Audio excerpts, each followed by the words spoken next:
خواجہ غریب نواز کی بارگاہ میں آ گیا، مانگنے لگا۔ ایک دن مانگا اسے کچھ نہ ملا، 2 دن مانگا اسے کچھ نہ ملا، 3 دن مانگا اسے کچھ نہ ملا۔ ان دنوں پر دن گزرتے گئے، وہ مانگتا گیا۔ بالآخر اس نے یہ فیصلہ کر لیا کہ غریب نواز کی بارگاہ سے کسی کو کچھ نہیں ملتا ہے۔ اس نے زمین سے ایک پتھر اٹھایا، غریب نواز کے گنبد پر مارا اور مار کر کے واپس ہو گیا۔ یہ کہتا ہوا جا رہا ہے کہ میں نے سنا تھا غریب نواز کی بارگاہ میں جو بھی آتا ہے مانگی مرادیں پاتا ہے، خالی کوئی نہیں جاتا ہے۔ لیکن اب میں نے جان لیا ہے کہ غریب نواز کسی کو کچھ نہیں دیا کرتے ہیں، وہ تنہا سفر کرتا ہوا چلا جا رہا ہے۔ ایک مقام پر ایک بابا جی نے اسے سلام کیا ہے اور سلام کر کے روکتے ہیں، وہ رک گیا۔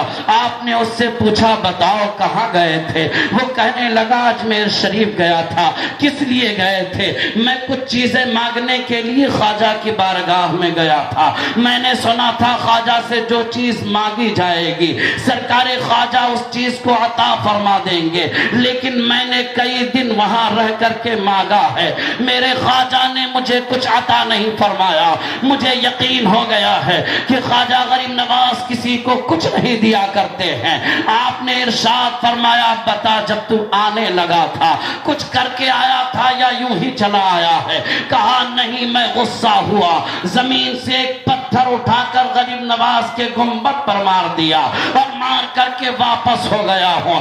بابا نے کہا میرے کرتے کے دامن کو پیچھے سے اٹھا۔ جب کرتے کے دامن کو اٹھاتا ہے تو کیا دیکھتا ہے؟ پشت پر ایک تازہ تازہ زخم کا نشان نظر آ رہا ہے۔ اس آدمی نے پوچھا بابا آپ کو پتھر کس نے مارا ہے؟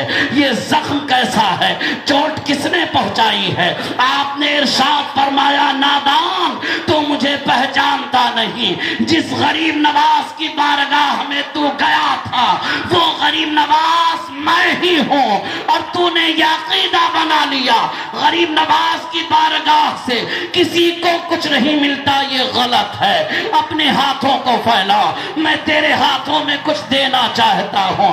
اس نے اپنے ہاتھ پھیلائے، غریب نواز نے اپنی مٹھی بند کر کے اس کے ہاتھوں میں کوئی شے رکھ دی ہے۔ ارشاد فرمایا راستے میں مت کھولنا، گھر پہنچنے کے بعد ہی کھولنا۔ اب اس کی دونوں ہاتھ بند ہیں، اپنے گھر پہنچا ہے، دن کا اجالا ہے، بیوی پاس میں کھڑی ہے، کہتا ہے غریب نواز نے میری مٹھی میں کچھ دیا ہے۔ ارشاد فرمایا راستے میں مت کھولنا، گھر پہنچ کر کے ہی کھولنا۔ اس کے بعد بیوی کے سامنے جب وہ اپنے ہاتھوں کو کھولتا ہے تو کیا دیکھتا ہے؟ اس کے ہاتھوں سے لگاتار سونے چاندی گر رہے ہیں، ہیرے جواہرات گر رہے ہیں۔ اپنے ہاتھوں سے لگاتار ہیرے جواہرات کو گرتے ہوئے دیکھا ہے تو زبان حال سے کہنے لگا کیا کہے وصف کوئی ہند کے راجا تیرا، وقت ہے مانگنے والوں پہ خزانہ تیرا، اور میں کدا یوں ہی سلامت رہے خواجہ تیرا، خواجہ ہند وہ دربار ہے آلہ تیرا، کبھی محروم نہیں مانگنے والا تیرا۔ نعرہ تکبیر، نعرہ